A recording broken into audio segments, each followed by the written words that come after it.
اعوذ باللہ من الشیطان الرجیم بسم اللہ الرحمن الرحیم الرحمن علم القرآن خلق الانسان علمہ البیان۔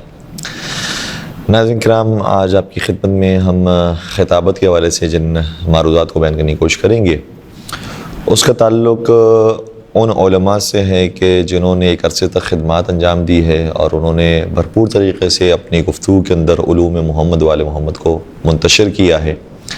البتہ ہم یہ بھی نہیں کہتے جو نئے آنے والے ذاکرین ہیں ان سے کہ وہ ڈائریکٹ ان کی طرف چلے جائیں اور کتابوں کو چھوڑ دیں، کتابوں کی ضرورت نہیں ہے آپ کو صرف علماء ہی جو دے رہے ہیں وہ کافی ہے۔ تو جس طرح سے پچھلی گفتگو کے اندر بھی آیا تھا کہ کبھی کبھار علماء اس وقت حضور ذہنی نہ رکھنے کی وجہ سے ہو سکتا ہے کہ کوئی عدد ایسا بتا دیں، کوئی لفظ ایسا کہہ دیں کہ جو اس وقت ان کے خیال میں کچھ ہو اور زبان سے کچھ ادا ہو جائے، اور ہم نے اسی لفظ کو لے کر ہم نے پوری مجلس بنا دی، بعد میں پتہ چلا کہ وہ چیز ہی موجود نہیں تھی۔ تو اس لیے چونکہ ایک خطا کا امکان موجود ہے تو کوشش ہم یہ کریں کہ دوسری طرف سے اپنے آپ کو علمی طور پر مضبوط رکھیں اور کتابوں کے اوپر بھی توجہ رکھیں۔ چند ایک مثالیں آپ کی خدمت میں کتابوں سے پیش کرنے کے بعد پھر ہم انشاءاللہ علماء کی طرف آئیں گے۔ اس طریقے سے ہم نے پہلی گفتگو کے اندر یہ بات کی تھی کہ عربی کے اندر انسان کو مضبوط ہونا چاہیے، اور کچھ مثالیں بھی اس کی موجود ہیں۔ اسی طریقے سے ایک اور مثال جو ہمارے ذہن میں آئی کہ جب اہل بیت پر درود و سلام بھیجا جاتا ہے تو بعض دفعہ اس طرح سے بھی خطبہ پڑھتے ہیں کہ وعلی اہل بیت طیبین الطاہرین المعصومین المظلومین الذین قال اللہ انما یرید اللہ لیذھب عنکم الرجس اہل البیت ویطہرکم تطہیرا۔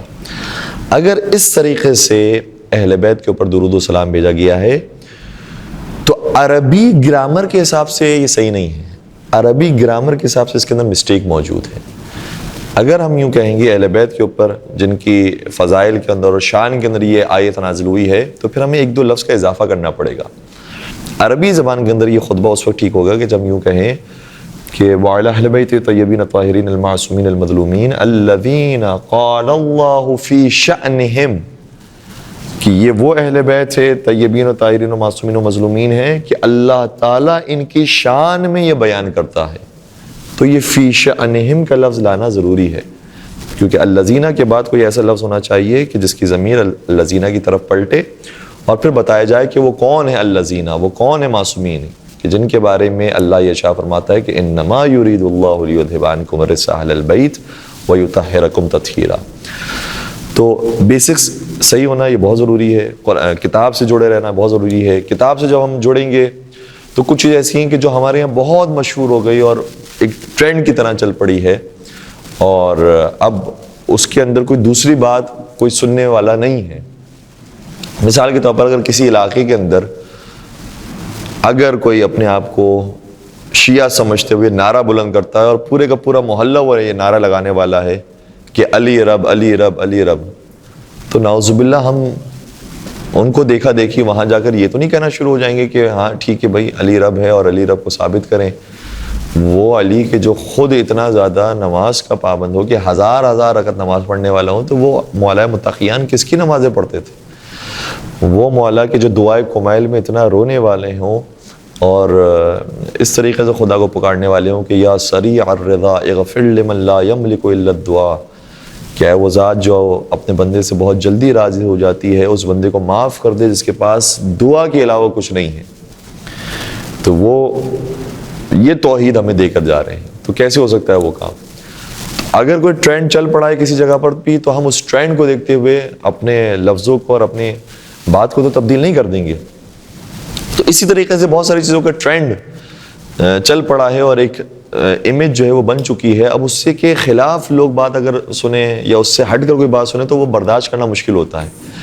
لیکن جو پراپر عالم دین ہوتا ہے وہ احتیاط کرتے ہوئے کہ اصل بات کیا ہے وہ بیان کرنے کی کوشش کرتا ہے۔ یہ بالکل ایسے ہی ہے کہ جب ہم چونکہ شہر قم کے اندر ہوتے ہیں تو جو بی بی معصومہ قم سلام علیہ کا واقعہ ہے کہ وہ کس طریقے سے آئیں اور ان کی شہادت اور ان کی وفات کیسے ہوئی، تو ایک زمانے تک یہی روایت پڑھی جاتی تھی اور آج بھی ہو سکتا ہے بہت سارے لوگ یہی سمجھتے ہوں کہ جب بی بی تشریف لائیں قم میں تو انہوں نے دیکھا سیاہ پرچموں کو، سیاہ چادروں کو، تو سوال کیا یہ اتنا سوگ کس کا منایا جا رہا ہے؟ تو کسی نے گھبرا کے آ کر کہا کہ اے بی بی آپ کے بھائی مشہد میں شہید ہو گئے۔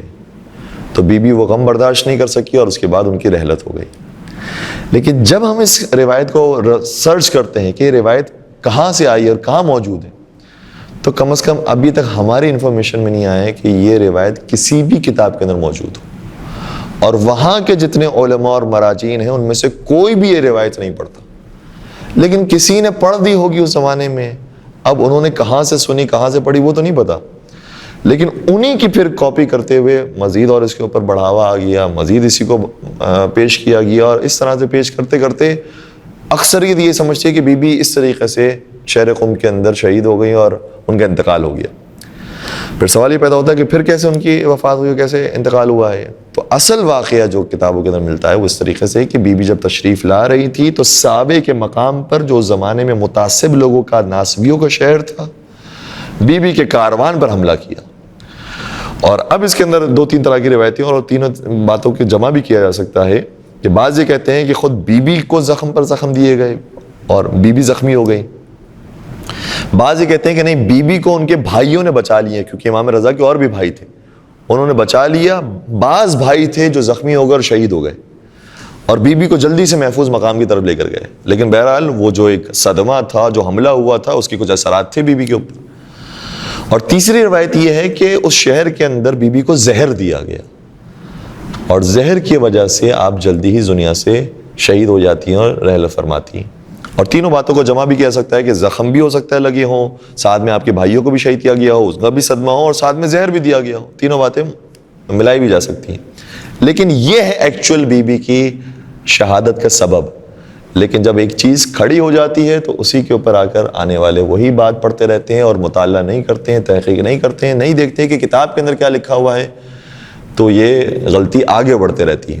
تو کتاب جب انسان پڑھے گا تو اس کو اندازہ ہوگا کہ مجھے کس چارچوب کے اندر رہنا ہے، مجھے اس باؤنڈری سے باہر نہیں نکلنا، مجھے جو معتبر روایات ہیں اور جو سچائی کے ساتھ فیکٹس ہیں اس کے اندر رہ کر بات کرنی ہے. کوئی ایسی بات نہیں کرنی کہ جو ضعیف ہو یا موضوع روایات ہوں، اس کی طرف نہیں جانا ہے. اس لیے ایکچوئل فیکٹس کے ساتھ جوڑنے کے لیے کتابوں کا پڑھنا بہت ضروری ہے. اور ہم نے پچھلی گفتگو کے اندر جو مختلف جامع سید الشہداء کی بات کی تھی، اس کے اندر بھی ان ساری باتوں کی طرف نشاندہی کی گئی ہے. اور ساتھ ہی ساتھ اس کے اندر ایک اور خوبصورت بات جو بیان کی گئی ہے کہ جو شہر کوفہ ہے، جو ہم یہ سمجھتے ہیں کہ سارے شیعوں کا شہر تھا، شیعہ نہیں تھے کہ شہر کوفہ کے اندر. کوفہ والے وہ تھے کہ جو مولا علی کو بھی مانتے تھے تو چوتھا خلیفہ مانتے تھے. لیکن چونکہ مولا علی کے زمانے میں اتنا امن و امان تھا اور اتنی سکون دہ زندگی تھی اور اتنے عدل و انصاف تھا کہ کوفے والے بھی چاہتے تھے کہ اگر اپنی دنیا اچھی کرنی ہے تو علی جیسا ہونا چاہیے. اس لیے وہ امام حسین کو خط لکھ رہے تھے. تو جب یہ کانسیپٹ کلیئر ہوگا کہ کوفے والوں نے خط کیوں لکھا اور کیوں پھر پیچھے ہٹ گئے، تو پھر ہمیں واضح ہوگا کہ انہوں نے اپنی دنیا کی خاطر خط لکھا تھا، کیونکہ وہ ویسے ہی نہیں مانتے تھے. وہ چوتھا خلیفہ مانتے تھے، مولا حسین کو خلیفہ نہیں مانتے تھے. مولا حسین کو صرف علی کی اولاد ہونے کی وجہ سے چاہتے تھے کہ حسین آ جائیں، وہی حکومت قائم کریں کہ جو مولا علی نے قائم کی تھی. امن و امان ہوگا، عدل و انصاف ہوگا، بہترین حکومت ہوگی، تو حسین آ جائیں گے تو ہماری دنیا سنور جائے گی. لیکن جب دیکھا کہ حسین تو قربانی کے لیے آ رہے ہیں، وہ تو شہادت کے جذبے کے ساتھ آ رہے ہیں اور ہمیں کوئی مال غنیمت نہیں ملنے والا، یہاں تو شکست ہے، قربانی دینی پڑے گی. اور پھر ابن زیاد جیسا ظالم اور جابر بھی آ گیا، تو یہ سب کے سب پیچھے ہٹ گئے. بلکہ ابن زیاد کے حکم پر اور اس کے لالچ کے اوپر یہ مولا حسین کے مقابلے میں آگے کھڑے ہو گئے. اس لیے مولا حسین نے فرمایا کہ کیا تم میں سے وہ لوگ نہیں تھے کہ جنہوں نے مجھے خط لکھا تھا؟ تو یہ کن سے مخاطب ہو رہے ہیں مولا؟ یہ انہی سے مخاطب ہو رہے ہیں کہ جو دنیا کو بچانے کی خاطر حسین کو بلانا چاہتے تھے کہ علی کی حکومت والا جو زمانہ ہے وہ دوبارہ آ جائے. ورنہ کوفے کے جو گورنر گزرے ہیں ان میں سے کوئی بھی شیعہ نہیں تھا، سب کے سب ایسے تھے کہ جو ایک سے بڑھ کے ایک ناسبی، قاتل، ظالم، جابر. کوفے کی جو بنیاد رکھی گئی وہ خلیفہ ثانی کے زمانے میں خلیفہ ثانی کے حکم پر رکھی گئی. سن 17 ہجری کو خلیفہ ثانی نے حکم دیا کہ کوفہ شہر بنایا جائے. جس طریقے سے پاکستان کے اندر اگر میں مثال پیش کروں تو اسلام آباد پہلے سے شہر نہیں تھا، اس کو بنایا گیا ہے. تو اسی طریقے سے کوفے کی بنیاد خلیفہ ثانی رکھنا چاہتے تھے. خلیفہ ثانی نے بنیاد رکھی. اس کا گورنر کسے بنایا؟ اس کا گورنر بنایا عمر سعد کے باپ سعد ابن ابی وقاص کو. تو سعد ابن ابی وقاص کون ہے؟ سعد ابن ابی وقاص کے بعد کون بنا؟ ولید بن عقبہ. یہ اتنا شراب پینے والا، اتنی شکایت اس کی گئی کہ یہ رات بھر شراب پی پی کے جب مست ہو جاتا تھا اور لوگوں نے کہا کہ آپ کا انتظار کر رہے ہیں کہ آپ آئیں نماز پڑھانے کے لیے، کیونکہ زمانے میں گورنر پڑھایا کرتا تھا، جیسے گورنر ہاؤس کے اندر ایک نماز قائم ہو رہی ہے یا بڑی مسجد کے اندر ایک نماز قائم ہو رہی ہے تو گورنر آ کے نماز پڑھائے. تو اس نے پہلے تو یہ کہا کہ بھائی کوئی بھی آگے نماز پڑھا دے کیا فرق پڑتا ہے. اس کو کہا کہ نہیں آپ جو ہے بڑے ہیں، آپ آگے پڑھائیں گے. تو وہ اسی نشے کی حالت میں وہی ابا اوڑھ کر چلے گئے مسجد میں نماز پڑھانے کے لیے، اور فجر کی 2 کے بجائے 4 پڑھا دی. اور ماشاءاللہ سے پیچھے نمازیوں نے خوشی خوشی پڑھ بھی لی. اور پھر وہ پیچھے مڑ کے کہتے ہیں کہ میں اور پڑھاؤں؟ تو کہا نہیں آپ نے بہت پڑھا دی. یہ ہے کوفے کا دوسرا گورنر. پھر تیسرا گورنر سعد بن وقاص دوبارہ سے معزول ہونے کے بعد گورنر بنے. پھر خلیفہ ثانی ثالث کا زمانہ جب ختم ہوا تو پھر مولائے کائنات جب کوفہ تشریف لائے اور مولائے کائنات کو کوفے والے چوتھا خلیفہ مان رہے تھے تو بہت زیادہ بہتری آ گئی کوفے کے اندر. بہت خوش ہو گئے کوفے والے کہ علی کی حکومت میں تو بہت سکون ہو گیا ہے ہمیں. تو ان کی شہادت کے بعد پھر حاکم شام کے پاس جب خلافت آ گئی تو حاکم شام نے جس کو دوبارہ کوفے کا گورنر بنایا وہ کون تھا؟ وہ مغیرہ بن شعبہ. یہ مغیرہ بن شعبہ اتنا بڑا ظالم اور اتنا دشمنی اہل بیت میں آگے انسان ہے کہ امام حسن مجتبیٰ نے اپنے زمانے میں مغیرہ بن شعبہ کو ایک جب محفل اور بز میں گئے تھے تو مخاطب ہو کر کہا تھا کہ اے مغیرہ تو وہی ہے جس نے میری ماں زہرا کے اوپر تازیانہ اٹھایا تھا. یہ وہ شخص ہے جس کو کوفے کا گورنر بنا دیا گیا. اس کے بعد زیاد بن ابی آ رہا ہے، ابن زیاد کا باپ. وہ ایک سے بڑھ کر ایک خونخوار، ایک سے بڑھ کر ایک وحشی، اور کیسے انہوں نے ایک ایک محبان اہل بیت کو چن چن کر مارا ہے، زندان میں ڈالا ہے، جلا وطن کیا ہے. تو پھر زیاد بن ابی آیا. خود اس کے نام سے ہی پتہ چل رہا بھائی یہ کون ہے، اپنے باپ کا بیٹا. باپ کا ہی نہیں پتا تھا اس لیے باپ کا نام ہی نہیں آتا تھا اس کے نام کے ساتھ. پھر اس کے بعد نعمان بن بشیر، جو واقع کربلا میں کبھی کبھار نام سننے کو ملتا ہے کہ ابن زیاد سے پہلے جو کوفے کا حاکم تھا وہ نعمان بن بشیر تھا. یہ نعمان بن بشیر کون ہے؟ یہ نعمان بن بشیر وہ ہے کہ جس کا باپ ہے بشیر بن سعد. اور بشیر بن سعد کون ہے؟ بشیر بن سعد جب ثقیفہ کے اندر خلافت کا فیصلہ ہو رہا تھا تو اس شخص نے سب سے پہلے انصار کی جانب سے پہلے خلیفہ کے ہاتھ پہ بیعت کی تھی، اور اس کے اجر کے طور پر اور اس کی جزا کے طور پر اس کو گورنری دے دی گئی اور اس کو عہدے دیے گئے. اور اس کے جانے کے بعد اس کے بیٹے کو اس طرح کے عہدے دیے گئے. تو وہ جس نے علی کی ولایت کے مقابلے پر جو خلافت کھڑی ہوئی تھی اس میں سب سے پہلے آگے بڑھ چڑھ کر ساتھ دیا، اس کو لگایا گیا ہے کوفے کا گورنر. نعمان بن بشیر یہ ہے. اس کے بعد آتا ہے ابن زیاد. تو یہ کوفے کے جتنے گورنر لگے ہیں، کوفے کے جتنے لوگ ہیں، وہ سب کے سب تو دشمنان اہل بیت تھے. صرف حسین کو جو خط لکھ کر بلانے والے تھے وہ اس چکر میں تھے کہ حسین آ جائیں گے تو یہ جو زیاد کی حکومت ہے، جو اتنے ظلم و ستم کی حکومت ہے، اس سے نجات مل جائے گی، تھوڑا سکون آ جائے گا. اور دوسری طرف سے جو محبان اہل بیت تھے، جو صحیح عاشقان اہل بیت تھے اور صحیح شیعان حیدر کرار تھے، وہ بھی تھے جو حسین کو بلانے والے تھے. لیکن وہ پیچھے نہیں ہٹے. وہ جو بلانے والے تھے وہ خون کے آخر قطرے تک حسین کے ساتھ تھے. ہانی ابن عروہ ہوں، مسلم ابن عقیل ہوں. اور پھر ہانی ابن عروہ کی شہادت کے بعد بھی جو کوفے کے اندر شہید ہوئے ہیں، ابن زیاد نے بہت سو کو مارا ہے. عبد الاعلی کا نام ملتا ہے، اس کو گرفتار کیا گیا. کہا میرا جرم کیا ہے؟ کہا تو بھی مسلم کے ساتھ ہی تھا، مسلم کے قیام میں تو بھی موجود تھا. اس نے کہا میں تو حالات کو دیکھنے کے لیے آیا تھا، اپنی جان بچانے کے لیے. بہرحال انہوں نے اس طرح کی بات کہا کہ ہمیں پتہ ہے تو کس لیے آیا تھا. تو حضرت مسلم عقیل کے ساتھ ان کو بھی شہید کر دیا گیا. عبد الاعلی. ایک اور شخص کو گرفتار کیا گیا، عمارہ بن سلخب ازدی. اس کو جب گرفتار کیا گیا، پوچھا گیا کہ اس کا قبیلہ کون سا ہے، بتایا گیا اس کا قبیلہ ازد ہے. تو کہا کہ اس کو اسی کے قبیلے میں لے کر جاؤ، وہاں جا کر اس کی گردن اڑاؤ، تاکہ پورے قبیلے والوں میں دہشت ہو جائے کہ جو حسین کے لیے نکلے گا اس کا یہ انجام کریں گے. تو حضرت مسلم نے عقیل کے ساتھ ساتھ ہانی ابن عروہ، عبد الاعلی، عمارہ بن سلخب اور نہ جانے کتنے لوگوں کو شہید کیا گیا. اور اسی دوران جناب میثم تمار کو شہید کیا گیا، ان کی زبان کاٹی گئی، سولی پہ چڑھایا گیا. واقع کربلا سے 18 دن پہلے 22 ذی الحجہ کو حضرت میثم تمار کو ابن زیاد نے شہید کیا. اور پھر اس زمانے میں جناب مختار ثقفی کو زندان میں ڈالا. اور جو حبیب ابن مظاہر جیسے لوگ تھے مسلم ابن اوسجہ تھے، بریر حمدانی تھے، نافع بن ہلال بجلی تھے، یہ سب کے سب کوفے سے کسی نہ کسی طریقے سے مولا امام حسین کی خدمت میں آئے، جنہوں نے خط لکھے تھے، صحیح عاشق تھے، پہنچے اپنی جان قربان کرنے کے لیے مولا حسین کی۔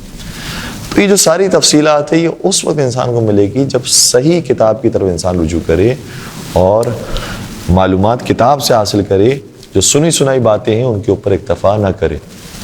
تو کتابوں سے جوڑنا بھی بہت ضروری ہے تاکہ انسان کو اس کا فریم معلوم ہو، اور بہرحال اچھا بیان کرنے کے لیے علماء سے اور خطبہ سے وابستہ رہنا وہ بھی ضروری ہے۔ اب ہم آتے ہیں کچھ علماء کرام کے بارے میں بیان کریں کہ کن کو انسان کو سننا چاہیے اور کن سے فضائل و مصائب لینے چاہیے۔ تو ہمارے خیال میں جو بہترین کام ہو سکتا ہے اور ابتدائی طور پر جو سب سے بیسٹ آپشن ہے وہ یہ ہے کہ جتنی بھی پی ٹی وی پر آئی ہوئی شام غریبہ کی مجلسیں ہیں وہ سب کی سب سنیں، سب کی سب سنیں، اور جتنے اچھے نقطے لگتے ہیں سب کو باقاعدہ لکھیں، نوٹ کریں۔ انشاءاللہ ہم نوٹ کرنے کے اوپر بھی تھوڑی سی بات کریں گے، لیکن ابھی مجلس کے اوپر بات ہو رہی ہے۔ تو شام غریبہ میں جو آنے والے علماء تھے، رشید ترابی کے زمانے سے لے کر قبلہ شہنشاہ حسین نقوی صاحب تک کے زمانے تک جتنے افراد آئے ہیں جنہوں نے شام غریبہ کی مجلس پڑھی ہے، چونکہ وہ پوری دنیا میں منتشر ہوتی ہے، اس کو لوگ سنتے ہیں، تو اس میں قرآن و حدیث کی روشنی میں جو بات کی گئی ہے وہ بہت باکمال بات ہے، تو وہاں سے بہت بہترین فضائل اہل بیت بھی ملیں گے اور مصائب اہل بیت بھی ملیں گے۔ جب یہ 25-30 مجلس سے آپ سن لیں، ورنہ تو میٹر بہت ہو جائے گا۔ اور یہ بھی ہے کہ جب اس فیلڈ کے اندر آئیں گے اور میٹر حاصل ہونا شروع ہوگا تو یہ نہ سمجھے کہ میں نے تو بہت زیادہ میٹر حاصل کر لیا، میں تو بہت بڑا عالم بن گیا، میرے لیے اتنا ہی کافی ہے۔ جہاں انسان نے یہ سوچا وہیں سے اس کا زوال شروع ہو گیا۔ ابھی بہت باقی ہے، بہت اور میٹر ہے، سمندر موجود ہے، اس میں بہت گوتے لگانے۔ تو 25-30 مجالس شام غریبہ کی جو پی ٹی وی کی مجالس ہے وہ ہیں۔ پھر جو آج کل اور جو چینلز آئے ہیں اس کے اندر بھی جو اچھے خطبہ ٹی وی پر شام غریبہ کی مجالس یا شب عاشور کی مجالس پڑھ رہے ہیں، ان کو بھی کوشش کریں کہ جو پچھلے 1-2 سال کے اندر مجالس پڑھی گئی ہیں مختلف چینلز پر ان کو بھی ضرور سنیں، کیونکہ ظاہر سی بات ہے کہ ہر عالم دین جب ٹی وی پر جا کر کوئی مجلس پیش کر رہا ہے تو اس کی بیسٹ مجلس ہوگی، اس کے اندر زیادہ سے زیادہ نکات ہوں گے، قرآن کی آیات ہوں گی، احادیث، واقعات، یہ ساری چیزیں اس کے اندر بیسٹ سے بیسٹ ہوں گی۔ پھر اس کے بعد تیسرے مرحلے میں جو علامہ طالب جوہری صاحب نے پی ٹی وی پر ہی فہم القرآن کے دروس دیے ہیں وہ بھی سننے کی کوشش کریں۔ فہم القرآن کے اندر بہت اچھے نکات کو بیان کیا ہے، اور خاص طور پر وہ نکات رمضان کی دروس کے اندر بہت کام آنے والے۔ اس کے بعد چوتھے مرحلے پر مولانا صادق حسن صاحب نے جو سیرت النبی بیان کی ہے اس کو ضرور سنیں، اور وہ سیرت النبی کوئی 10 لیکچرز کی بات نہیں ہے، وہ 10 لیکچرز ہے اس کے اندر، اور شروع سے لے کر ولادت نبی اکرم سے لے کر شہادت یا وفات نبی اکرم تک کی پوری جو انہوں نے داستان بیان کی بہت بہترین انداز میں بیان کی ہے۔ واقعاً یہ ایک معرکۃ العرا کام کیا انہوں نے کہ ایک ایک چیز کو ایک ایک سٹیپ کو لے کر چلے ہیں۔ کوئی جنگ بھی بیان کی ہے تو جنگ بدر کو ایک دن کے اندر ختم نہیں کیا ہے، جنگ بدر کو بھی انہوں نے 10 لیکچرز کے اندر بیان کیا ہے، جنگ احد کو انہوں نے تفصیل کے ساتھ بیان کیا ہے، کون کون لوگ تھے جو آئے، کیسے کفار جمع ہوئے، کیسے مسلمان جمع ہوئے، پھر رسول اکرم کا کردار کیا تھا، ان کا اخلاق کیا تھا، بہت سے اس کے اندر واقعات ہیں۔ تو وہ ہمارے پاس بہت بڑا مٹیریل ہے۔ درس اسلام جو دیا کرتے تھے وہ ایک بہت بڑا مٹیریل ہے۔ اور پھر اس کے علاوہ جو آپ کے اپنے ذوق کے حساب سے جو آپ کو اچھے خطبہ لگتے ہیں، اچھے عالم دین لگتے ہیں، ان کو بھی سنیں، لیکن پھر ان کی باتوں کا آپ کوشش کریں کہ ایک مرتبہ ویریفائی بھی کریں، چیک کر لیں کہ کہیں انہوں نے جو نام بتایا اس میں غلطی تو نہیں کر دی ہے، انہوں نے جو عدد بتایا ہے، جو انہوں نے ایڈریس بتایا ہے، نشان بتایا ہے، وہ اس کے اندر کوئی غلطی تو نہیں کر دی۔ اور اس کو چیک کرنے کے لیے بہت آسان سا طریقہ یہ ہے کہ آج کل کے زمانے میں آپ چیٹ جی پی ٹی کو یوز کریں کہ یہ واقعہ ان معلومات کے ساتھ بیان کیا گیا ہے، کیا ایسا واقعہ ملتا ہے ہمیں، تو چیٹ جی پی ٹی اس کو بتا دے گا۔ چیٹ جی پی ٹی کے اوپر بھی صرف آپ کو اعتبار نہیں کرنا، اس سے بھی کراس کوشچننگ کرنی ہے کہ اس کا ایڈریس ہمیں بتائے، ایڈریس اگر بتا دے تو پھر اس کا لنک بتائے، لنک میں آپ جا کر چیک کریں کہ واقعاً وہی بات ہے کہ جو چیٹ جی پی ٹی میں یہاں پر لکھی ہے۔ یہ ساری چیزیں بھی چیک کرنی پڑے گی۔ اور چیٹ جی پی ٹی کے بعد مزید آپ کو اطمینان حاصل کرنا ہو تو وہی بات آپ گوگل پر بھی سرچ کریں، تو اگر لنکس کھلتے ہیں کہ ہاں اس طرح کی کوئی بات فلاں ویب سائٹ پہ موجود ہے، تو اس ویب سائٹ کو جا کے وزٹ کریں کہ انہوں نے بھی حوالے سے بات کی ہے یا نہیں کی ہے، اس طرح سے ویریفائی کریں۔ جو باقی جو آپ جن خطبہ کو پسند کرتے ہیں، ماشاءاللہ اچھی خطابت کرتے ہیں، لیکن ان کی باتوں کو کوشش کریں کہ ایک مرتبہ جو نئی باتیں ہوں، پہلی مرتبہ سنی ہوئی ہوں، ان کو ایک مرتبہ چیک کریں، ویریفائی کریں اور پھر آگے جا کر بیان کریں۔ اور پھر اس کے بعد ابھی اس محرم الحرام سے آپ کوشش کریں گے کہ نیکسٹ محرم الحرام کے لیے آپ کی تیاری ہونا شروع ہو، تو تھوڑا تھوڑا سا اپنا موضوع بھی طے کرنا شروع کریں۔ ایسا نہ ہو کہ میں ذی الحج میں جا کر جب غدیر ہو جائے گی تو اس کے بعد پھر میں موضوع بناؤں گا اور اس کے بعد پھر میں موضوع ڈیسائیڈ کر لوں گا، نہیں۔ چونکہ محرم کے اندر کنٹینیوسلی ہمیں مجلس پڑھنی ہوتی ہے اور کنٹینیوسلی وہی مجمع آ رہا ہے، کنٹینیوسلی ان کو نیا میٹر دینا ہے، اس لیے ساری تیاری پہلے ہو جانی چاہیے۔ اور کوشش یہ کریں کہ غدیر سے پہلے بلکہ ذی الحج سے پہلے تیاری ہو چکی ہو کہ مجھے محرم میں کیا پڑھنا ہے، تو ابھی سے میرا ذہن بننا شروع ہو کہ مجھے اگلے سال مولا کے صرف فضائل پڑھنے ہیں۔ مولا کے فضائل بھی پڑھنے کے مختلف طریقے ہو سکتے ہیں۔ مثال کے طور پر عرض کرتا ہوں کہ آپ نے یہی عنوان رکھ دیا کہ مناقب علی ابن ابی طالب، یہ آپ کا اگلے سال کا ٹاپک ہے۔ اس کو کس طریقے سے پڑھیں گے؟ پہلے دن پڑھیں گے علی کی شجاعت، دوسرے دن پڑھیں گے علی کی سخاوت، تیسرے دن علی کی عبادت، چوتھے دن علی کا علم و حکمت، پانچویں دن علی کی عدالت۔ تو یہ خود اس طرح سے موضوعات بننا شروع ہو جائے گا، اور جس میں آپ کے پاس میٹر زیادہ ہے، جیسے شجاعت کا موضوع، عبادت کا موضوع، سخاوت کا موضوع، تو اس کو آپ 2 دن بھی کر سکتے ہیں۔ تو ٹاپک رکھا ہے علی کی منقبت، علی کے فضائل یا مناقب علی ابن ابی طالب، لیکن اس کے اندر ایک ترتیب اور ایک مٹیریل آپ کا چل رہا ہو۔ ایسے نہیں کہ مکس اپ بات ہے، کبھی کوئی بات آ جاتی ہے، پھر 2 دن کے بعد دوبارہ سے وہی بات آ جاتی ہے، پھر 3 دن میں وہی بات آ جاتی ہے۔ ایسے نہ ہو، پتہ ہو کہ مجھے اس دن یہ بیان کرنا ہے، اس دن یہ بیان کرنا ہے، اس دن یہ بیان کرنا ہے۔ اس کا ایک دوسرا رخ بھی ہو سکتا ہے کہ بجائے اس کے کہ ہم مولا کی صفات کے اوپر بات کریں، یہ بھی ہم کر سکتے ہیں کہ ہر روز مولا کے بارے میں جو آیتیں نازل ہوئی ہیں، آیے ولایت ہے، آیے غدیر ہے، مولا کے علم اور حکمت کے اوپر آیت ہے کہ افمن یہدی الی الحق ان یتبع ام من لا یہدی الا ان یہدی، کیا وہ سزاوار ہے کہ تمہاری ہدایت کرے جو حق کو جانتا ہے، یا وہ سزاوار ہے کہ جو حق کو جانتا ہی نہیں مگر یہ کہ اس کو خود آ کر حق بتایا جائے۔ تو یہ مولا کے علم کے اوپر دلالت کرتا ہے، مولا کے حکمت کے اوپر، مولا کے خدا کی طرف سے جو علم غیب حاصل ہے اس کے اوپر، علم لدنی کے اوپر دلالت کرتا ہے۔ تو آپ یہ بھی کر سکتے ہیں کہ روزانہ ایک ایک آیت کو چوز کر لیں اور اس حساب سے بیان کریں۔ ایک اور طریقہ یہ ہو سکتا ہے کہ مثال کے طور پر 3 دن ہم یا 4 دن ہم ابتدا میں علی ابن ابی طالب کا تعارف اور ان کے فضائل قرآن کی روشنی میں، پھر 3 دن احادیث کی روشنی میں، پھر باقی 3 دن تاریخ اور ائمہ اطہار علیہ السلام کے کلام کی روشنی میں، اس طرح سے بھی تقسیم کیا جا سکتا ہے۔ لیکن ابھی سے ہی کوشش کریں کہ جس کا مٹیریل آپ کے پاس مل رہا ہے اور جو محرم کے اندر عام طور پر سنی جانے والی باتیں ہیں اور لوگ اس کو تحمل کر سکتے ہیں، وہ آپ بیان کریں۔ تو مناقب علی ابن ابی طالب کا ٹاپک ہے، اور پھر اصحاب امیر المومنین کا ٹاپک ہے، لیکن وہ تھوڑا سا مشکل ہے کہ ایک دن ہم میثم تمار پر بات کریں، حضرت میثم تمار، حضرت مالک اشتر، حضرت محمد ابن ابی بکر، حضرت کمیل، اس طریقے سے ہم ایک ایک صحابی مولا متقیان پر بات کریں، یہ بھی ہو سکتا ہے۔ ایک اور انداز یہ ہے کہ مولا علی کے بعد امام حسین کا چیپٹر ہے، امام حسین علیہ السلام کے فضائل، اور ان کے بھی فضائل کم نہیں ہیں۔ مولا حسین کی بہت سے فضائل ایسے ہیں جو قرآن کریم کے اندر، مباہلہ میں حسین ہے، تطہیر میں حسین ہے، سورہ دہر میں حسین ہے، مرج البحرین یلتقیان بینہما برزخ لا یبغیان فبأی آلاء ربکما تکذبان یخرج منہما اللؤلؤ والمرجان، اس میں حسین ہے۔ تو مولا حسین کے فضائل کے اوپر بات کریں، مناقب امام حسین یا عظمت امام حسین، یہ ایک موضوع لے لیں، اور امام حسین کے اوپر جتنے بھی آپ کو مختلف جگہوں سے واقعات، روایات، آیات ملتی ہیں، ان سب کو جمع کر کے یہ ٹاپک بنا لیں۔ اسی طریقے سے ایک مولا حسین کی مناسبت سے ایک اور ٹاپک ہو سکتا ہے اصحاب امام حسین، حضرت حبیب ابن مظاہر کیسے تھے، ان کی قربانیاں کیا تھی۔ تھوڑا سا مشکل ٹاپک ہے لیکن یہ بھی ایک بہرحال ٹاپک ہے۔ حضرت عباس، ان کے مصائب تو سنتے ہیں، ان کے فضائل کم بیان ہوتے ہیں، ان کے فضائل کیا ہیں۔ حضرت اکبر علیہ السلام کے فضائل کیا ہیں، حضرت قاسم کے، حضرت مولانا محمد کے، اور دیگر شہداء کربلا، جناب مسلم بن عقیل کا بڑی قربانی ہے، جناب ہانی ابن عروہ کا ذکر ہے۔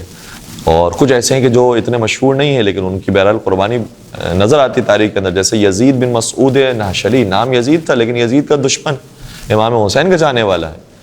یہ بصرہ کا رہنے والا تھا.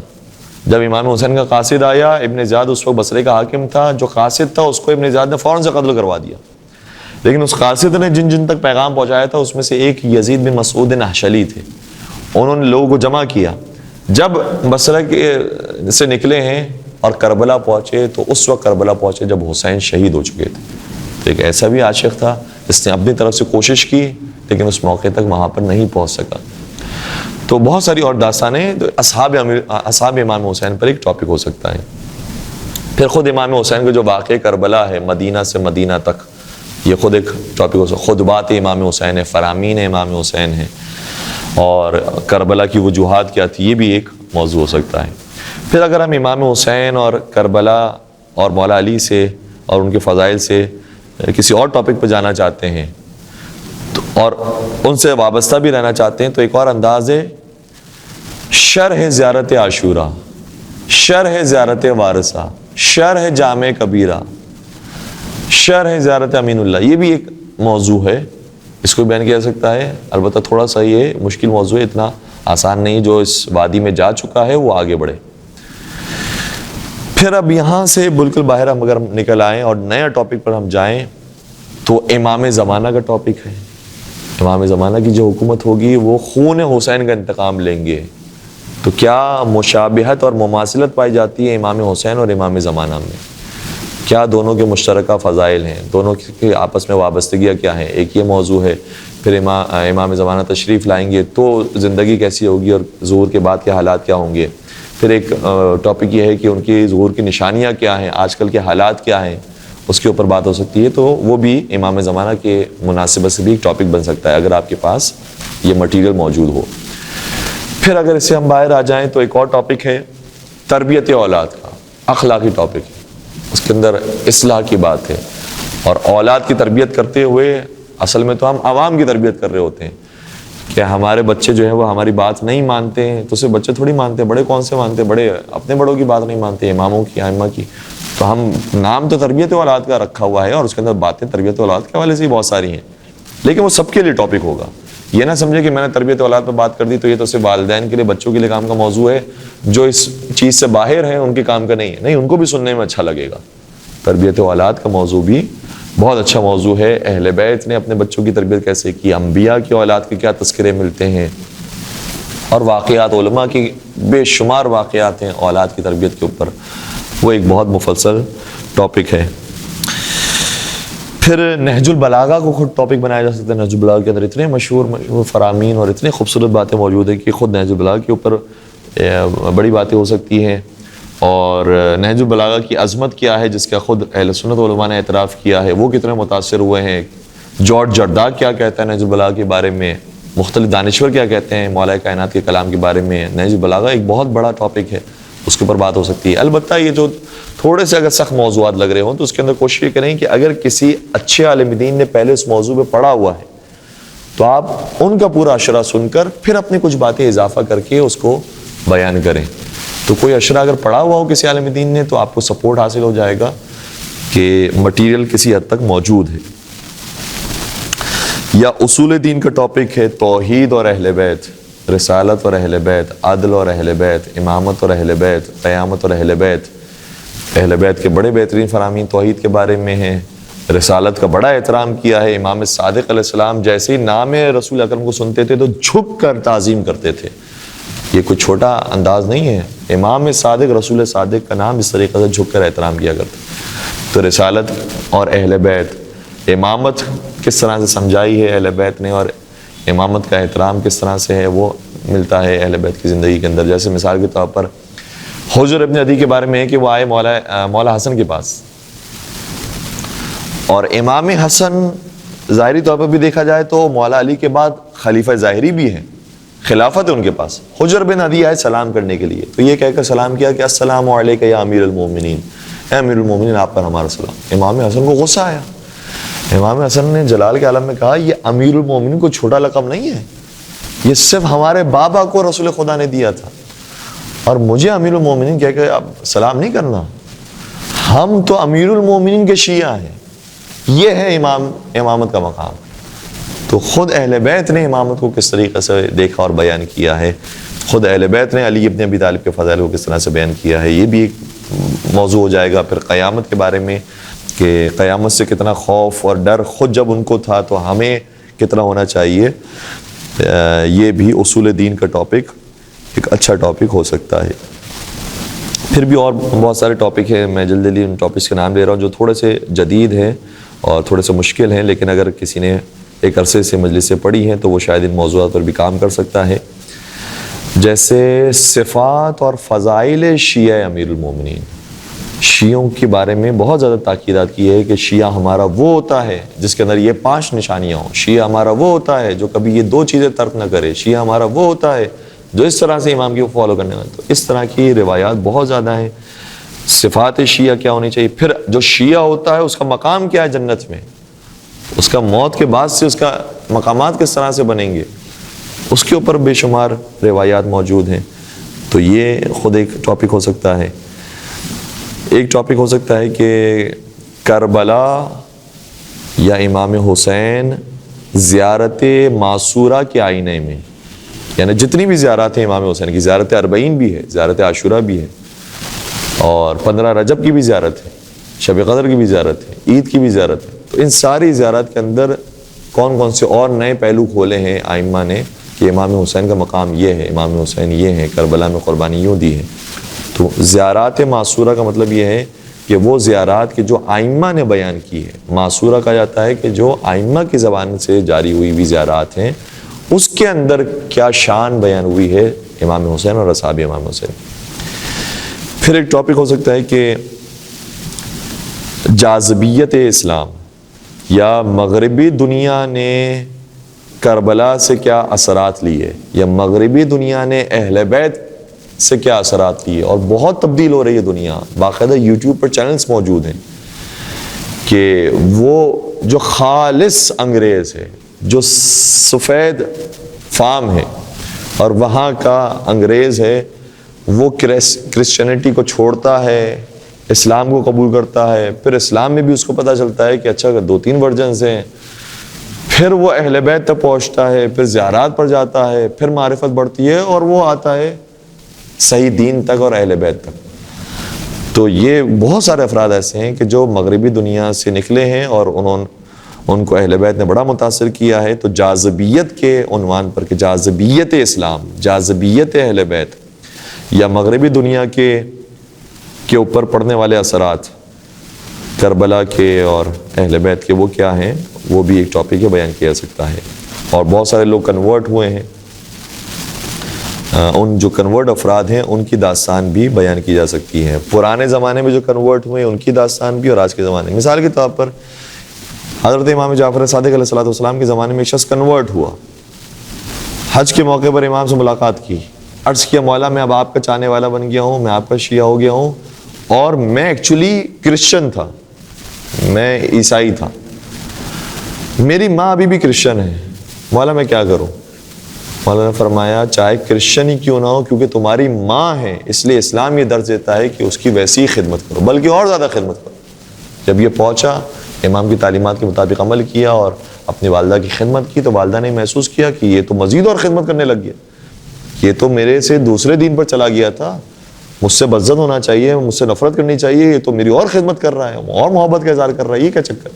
تو سوال کیا کہ تیرے اندر یہ تبدیلی کون لے کر آیا؟ کہا میری ملاقات حج پہ فرزند رسول سے ہوئی تھی، امام جعفر صادق. تو ماں چونکہ کرسچن تھی، کہنے لگی کہ میں نے بھی ادیان الہی کو پڑھا ہے، تو ادیان الہی میں ہر دین میں ماں باپ کی عزت سکھائی گئی ہے، اگر اس نے بھی تجھے ماں باپ کی عزت کا کہا ہے تو یقیناً وہ بھی اللہ کا کوئی نبی ہے. تو کہا کہ نہیں والدہ، وہ نبی نہیں ہے لیکن اولاد نبی اور اوصیاء نبی میں سے ہے. تو پھر اس طریقے سے وہ ماں بھی تبدیل ہوتی ہے اور وہ بھی مسلمان اور شیعہ ہو جاتی ہے. تو پرانے زمانے میں لوگ کس طریقے سے کنورٹ ہوئے اور ان کے واقعات، اور آج کے دور میں کیسے ہو رہے ہیں، ائمہ کے زمانے میں کیسے ہوئے، علماء کے وجہ سے کیسے ہوئے ہیں، یہ بھی ایک بہت اچھا ٹاپک بن سکتا ہے عشرے کے لیے. اور پھر ایک اور ٹاپک اسلام اور سائنس کا ہے، وہ بھی ہے. اور اسی طریقے سے بڑی تحقیقات آ رہی ہیں، اسلام نے جو احکامات دیے ہیں وہ کتنے بہترین احکامات تھے، فیملی ریلیشنز کے بارے میں، کھانے پینے کے آداب کے بارے میں، زندگی گزارنے کے بارے میں بہت بہترین چیزیں ہیں، یہ بھی ایک اچھا ٹاپک ہے۔ اور پھر اسی طریقے سے ایک اور ٹاپک ہے کہ کربلا کے اندر جو جوان کے جذبات تھے اور آج کا جو سوشل میڈیا کا جوان ہے اس میں اتنا ڈفرینس کیا ہے، اس کے اوپر بھی بات کی جا سکتی ہے، یا کم از کم ایک مجلس اس موضوع پر بھی پڑھی جا سکتی ہے۔ تو موضوعات ابھی سے ہی کوشش کریں کہ ڈیسائیڈ کریں اور نوٹنگ ابھی سے شروع کر دیں۔ یہ پوائنٹس ملتے جا رہے ہیں، نوٹنگ آپ کی شروع ہو جانی چاہیے۔ تقریباً ایک عشرے کے لیے آپ کے پاس آپ کی کوشش یہ ہونی چاہیے کہ 300 پوائنٹس 250 پوائنٹس ہوں۔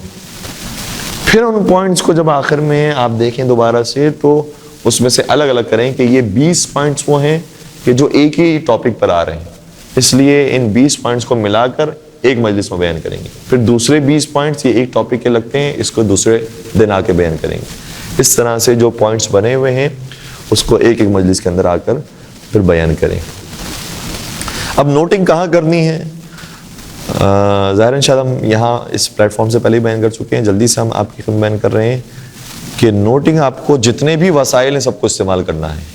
میرے پاس یہ ڈائری موجود ہے، میں اس ڈائری میں بھی نوٹنگ کر رہا ہوں۔ جب ڈائری میں نوٹنگ کر رہا ہوں تو اس ڈائری کے بھی میں نے 2 حصے کیے ہوئے ہیں۔ ایک حصے میں جو مجالس اور دروس باقاعدہ جا کر پبلک میں پیش کرنا ہے وہ میں نے لکھے ہوئے ہیں کہ آیت کون سی ہوگی، اس کے بعد کس حدیث کا بیان ہوگا، واقعہ کون سا بیان ہوگا، کون سا نقطہ بیان ہوگا، مجلس کس طریقے سے پڑھی جائے گی، وہ پوری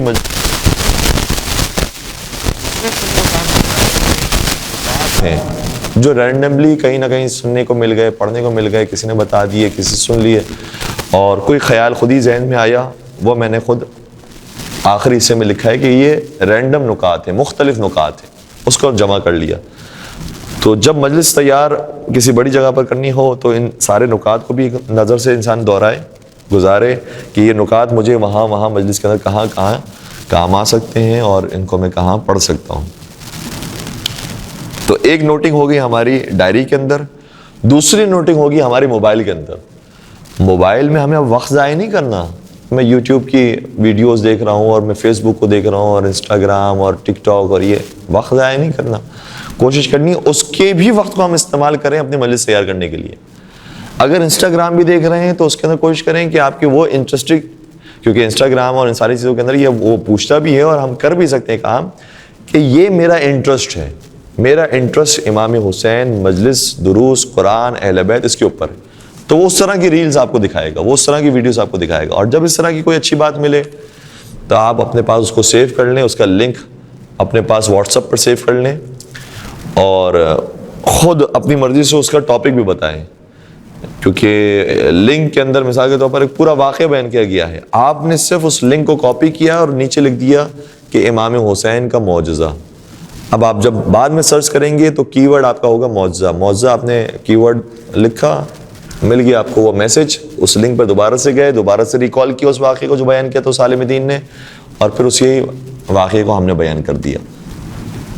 تو اس طرح سے یوٹیوب، دیگر چیزوں سے جو لنکس ملتے جا رہے ہیں آپ اس کو ایک جگہ پہ سیو کرتے جائیں گے، اور اس کے ساتھ ساتھ ٹاپک بھی لکھنا ضروری ہے۔ صرف اگر لنک سیو کر دیے تو بعد میں تو سمجھ ہی نہیں آئے گا کہ کون سے لنک میں کون سی بات موجود ہے۔ آپ کے پاس کچھ کی ورڈز بھی ہونے چاہیے کہ میرے لیے سرچ کرنا آسان ہو۔ تو واٹس ایپ پر بھی آپ ان لنکس کو سیو کر سکتے ہیں، بعض لوگ ٹیلی گرام پہ کرتے ہیں، بعض لوگ کسی اور جگہ پہ کرنا چاہیں، ون نوٹ ہے، گوگل کیپ ہے، اس میں کرنا چاہیں، جو بھی آپ کے لیے سہولت والی چیز ہے، لیکن وہاں پر یہ کی ورڈ ضرور لکھیں اور ٹاپک ضرور لکھیں کہ یہ لنک کس ٹاپک کے اوپر ہے، تاکہ بعد میں آپ کے لیے سرچ کرنا ایزی رہے۔ پھر لنک بھی جب آپ جمع کرنا شروع کریں گے تو ہو سکتا ہے کہ آخر میں جا کے بہت سارے لنک بن جائیں، تو ابھی سے یہ تھوڑا بہت ریٹنگ بھی لکھنے کی کوشش کریں کہ یہ جو پوائنٹ ہے یہ تو بہت ہی بیسٹ پوائنٹ تھا، اس عالم دین نے کیا خوبصورت نقطہ بیان کیا، ایک نیا گوشہ کھول دیا۔ تو اس کے لیے آپ ساتھ میں ایک کی ورڈ ڈالیں بیسٹ، تاکہ جب جو بیسٹ نکات آپ کو نکالنے ہو جلدی میں تو آپ کے لیے کی ورڈ موجود ہے کہ میں بیسٹ لکھوں گا، وہ سارے اچھے اچھے نکات آ جائیں گے۔ باقی جو نکات ہیں اس کو یا تو بغیر لفظ کی بیسٹ لکھے سیو کر لیں یا گڈ لکھ لیں، جو آپ کو جس لیول کا لگتا ہے نقطہ، تو اس طرح سے بھی سیو کرنے کی کوشش کریں۔ واٹس ایپ پر یقیناً عام طور پر یہ ہوتا ہے کہ آپ کا ایک نمبر نہیں ہوتا، 2-3 نمبرز ہوتے ہیں، مختلف سمز ہوتی ہیں، تو آپ اپنے ہی نمبر سے دوسرے نمبر پر میسج کر دیں، تاکہ اگر خدا نہ خواستہ واٹس ایپ اپڈیٹ ہوتا ہے، بیک اپ اس کا نہیں ہوتا ہے، تو دوسرے موبائل کے اندر وہ ساری چیزیں سیف ہو رہی ہوں، موبائل چوری ہو جاتا ہے تو دوسرے موبائل کے اندر چیزیں موجود ہوں. تو اس طرح سے 2-3 موبائل، اگر آپ 2-3 تو کریں گے تو شاید بات آپ کے لیے تھوڑی مشکل ہو جائے گی، لیکن 2 موبائل کم از کم رکھیں کہ اس طرف کی چیز اس طرف جا رہی ہو، اس طرف کی چیز اس طرف آ رہی ہو، تو اگر ایک کھوتا ہے تو دوسرا آپ کے پاس اویلیبل ہو. پھر واٹس ایپ کے علاوہ ون نوٹ بہت امپورٹنٹ ہے، اور ہم خود ون نوٹ کو یوز کرتے ہیں، اس کے اندر مارکنگ کرتے ہیں، اس کے اندر جو سیو کرنے کا جو طریقہ ہے وہ بہت بہترین ہے. اور چونکہ ایک بڑی کمپنی کا بنا ہوا یہ سافٹ ویئر ہے مائکروسافٹ کا، اس لیے امکان ہے کہ اس کے اپڈیٹس آتے رہیں گے، یہ سافٹ ویئر باقی رہے گا.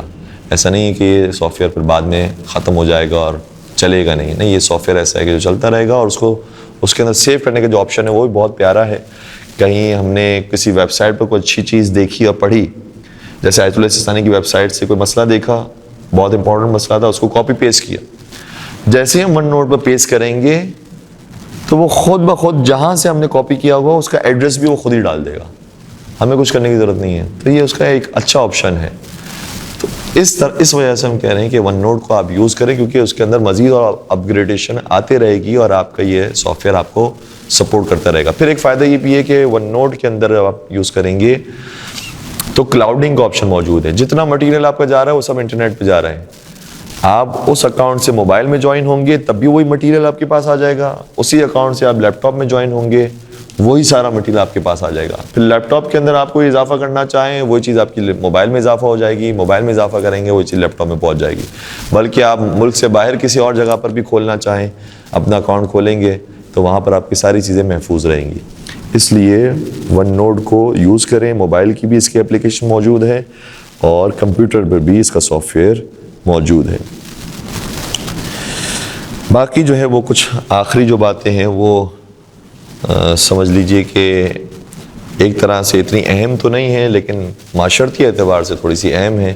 جب ہم خطابت کرنے کے لیے جائیں گے، ممبر پر جائیں گے، تو لوگ ہمارے لک کو بھی دیکھتے ہیں، ہمارے ظاہر کو بھی دیکھتے ہیں. آپ نے جو مرد حضرات ہیں انہوں نے عمامہ پہنا ہے تو عمامہ کیسا ہے، ابا قبا پہنی ہے تو وہ مناسب اور باوقار انداز کی ہو. اسی طریقے سے خواتین ہیں، حجاب کے ساتھ جو ہے وہ گفتگو فرمانے والی ہوں. خاص طور پہ جب ریکارڈنگ ہو رہی ہو تو اس بات کا بہت زیادہ خیال رکھیں کہ حجاب پورا ہو، کامل حجاب کے ساتھ ہمیشہ گفتگو کریں. اور ظاہری طور پر باڈی لینگویج بھی انسان کی اچھی ہونی چاہیے، سب کے ساتھ بااخلاق انداز میں پیش آنا چاہیے، ملاقات کرنی چاہیے، سلام کا جواب دینا چاہیے، اور متکبرانہ انداز میں، مغرورانہ انداز میں انسان مجلس میں نہ آئے، مجلس سے نہ جائے. کوشش کرے کہ جتنا بااخلاق انداز میں آ سکتا ہے جا سکتا ہے اس طرح سے آئے. تو اپنے ظاہر کا بھی خیال رکھنا پڑے گا، کیونکہ بہرحال لوگ آپ کو ظاہر سے بھی پہچانتے ہیں، اور آپ کا باطن بھی بھرا ہوا ہونا چاہیے علم سے، اخلاق سے، تقوی پرہیزگاری سے. تو انشاءاللہ لوگ آئیں گے آپ کے ظاہر کو دیکھ کر تو وہ نا امید نہیں ہوں گے کہ ہاں انہوں نے علم بھی بہت دیا ہے، ان کے پاس تقوی موجود ہے، اخلاقیات موجود ہیں. تاریخی مناسبتوں پر بات کرنا ضروری ہے. کبھی کوئی شب جمعہ مجلس میں آ جاتے ہیں، مجلس پڑھواتے ہیں، کبھی ایصال ثواب کی مجلس ہے تو نام ایصال ثواب ہے، لیکن آپ کو دیکھنا ہے کہ یہ ایصال ثواب کی مجلس کسی اہل بیت کی مناسبت سے قریب تو نہیں ہے. تو اگر ذکر ہو تو اچھی بات ہے. امام موسیٰ کاظم علیہ السلام کا ذکر کر دیں ہم اس مجلس کے اندر، امام تقی علیہ السلام کا کر دیں. عام طور پر ان کا ذکر نہیں ہوتا ہے، ان کا بھی بیان ہو جائے. تو تاریخی مناسبتوں کا بھی خیال رکھیں. کسی ہو سکتا ہے صحابی کا انتقال ہوا ہو، کسی عالم کا انتقال ہوا ہو، اور کوئی تاریخی واقعہ پیش آیا ہو، خیبر کا واقعہ پیش آیا ہو. اس کے لیے بھی ایک اچھی کتاب ہے تقویم شیعہ کے نام سے. تو اس کتاب کو بھی بار بار انسان رجوع کرتا رہے. کبھی کوئی مجلس آئے تو پہلے اس تقویم شیعہ کو دیکھیں کہ آگے پیچھے کی تاریخ میں اس دن کوئی بڑا انسیڈنٹ، کوئی بڑا واقعہ پیش تو نہیں آیا. اس مناسبت پر بات کرنے کی کوشش کریں. اور آخری بات یہ کہ جب اس فیلڈ میں آتے ہیں تو یقیناً کچھ چھوٹی موٹی پریشانیاں بھی آتی ہیں، مشکلات مختلف انداز سے آتی ہے. کبھی معاشرتی پریشر بھی آتا ہے، آپ نے یہ بات کیوں پڑھ دی، یہ بات تو پہلی مرتبہ سنی ہے. کبھی ہو سکتا ہے آپ کے اوپر غالی کا اسٹیمپ لگا دیا جائے، کبھی مقصر کا اسٹیمپ لگا دیا جائے، کبھی کسی ایجنٹ کا اسٹیمپ لگا دیا جائے. تو گھبرانے کی بات نہیں ہے. یہ جتنے بھی بڑے علماء ہیں سب پر اس طرح کے الزامات لگ چکے ہیں، اور جتنے ائمہ ہیں ان کے اوپر بھی یہ سارے الزامات لگے ہیں، لیکن کوئی بھی پیچھے نہیں ہٹا ہے. اپنا مشن انہوں نے جاری رکھا. ان کو پتا تھا کہ ان کی حیثیت نہیں، اگر میں صحیح بات کہہ رہا ہوں، اگر میں حق کی بات کر رہا ہوں تو کوئی کچھ نہیں بگاڑ سکا، اور بگاڑے گا بھی تو کیا کرے گا، مارے گا ہی زیادہ سے زیادہ، اور تو کچھ نہیں ہے. تو اس راستے میں شہادت سے، موت سے بہتر اور کیا ہے. البتہ ہماری بھی کوشش ہونی چاہیے کہ کسی کی دل آزاری نہیں کریں، بات اچھے انداز میں کریں، کہ ایسا نہ ہو کہ ہر دن کوئی کنٹروورسی ہمارے وجہ سے کھڑی ہو رہی ہو. یہ بھی نہیں کرنا. کوشش ہماری ہونی چاہیے کہ بات پراپر انداز میں اچھے سے اچھے طریقے سے پیش کریں کہ کسی کی دل آزاری نہ ہو. لیکن اس کے باوجود لوگ آپ کے دشمن ہو رہے ہیں اور چاہ رہے ہیں کہ ان کے خلاف SMS چلائے جائیں، کوئی اسٹیمپ لگایا جائے، تو گھبرانے کی ضرورت نہیں ہے. یہ سب دب جائیں گے. آپ اگر اپنا کام جاری رکھیں گے تو آپ کا کام ہمیشہ آگے ہی بڑھتا جائے گا. تو اس فیلڈ میں آنے کے بعد تھوڑی سی مشکلات آتی ہیں. اس کا پہلے سے اندازہ ہونا چاہیے، اور پہلے سے آپ پریپیئر ہونا آپ کو چاہیے کہ یہ تو اچھی بات ہے، اس کا مطلب میری بات سنی جا رہی ہے، اس لیے تو اثر ہو رہا ہے، اس لیے تو جو دوسرے افراد ہیں جو حسد کرنے والے ہیں وہ جل رہے ہیں. ورنہ اگر کہیں نہیں سنی جا رہی، اس کا مطلب سب سکون سے بیٹھے ہوئے ہیں کہ بھائی یہ تو بولتے ہیں، ان کی تو بات کوئی سنتا ہی نہیں ہے. اگر کوئی دشمن بن رہا ہے، اس کا مطلب آپ بات ایسی کہہ رہے ہیں کہ جو آپ اثر رکھتی ہے اور لوگ سن رہے ہیں. اور پھر اسی طریقے سے کبھی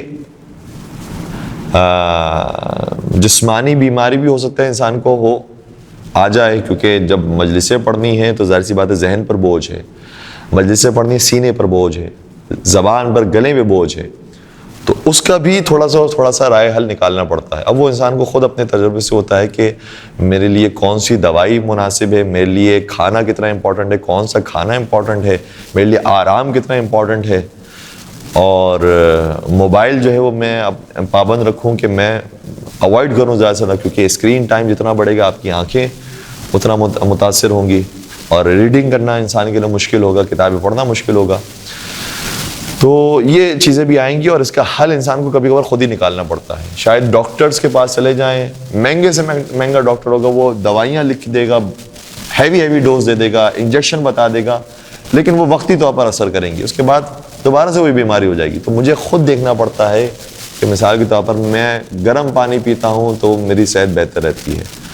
میں مثال کے طور پر کبھی کبھار الٹا بھی ہوتا ہے، جو ٹھنڈا پانی پیتے ہیں ان کی صحت صحیح رہتی ہے، جو زیادہ سے زیادہ تقریر کر رہے ہیں اس کے باوجود ٹھنڈا پانی پی رہے ہیں ان کا گلا ٹھنڈے پانی سے صحیح ہوتا ہے.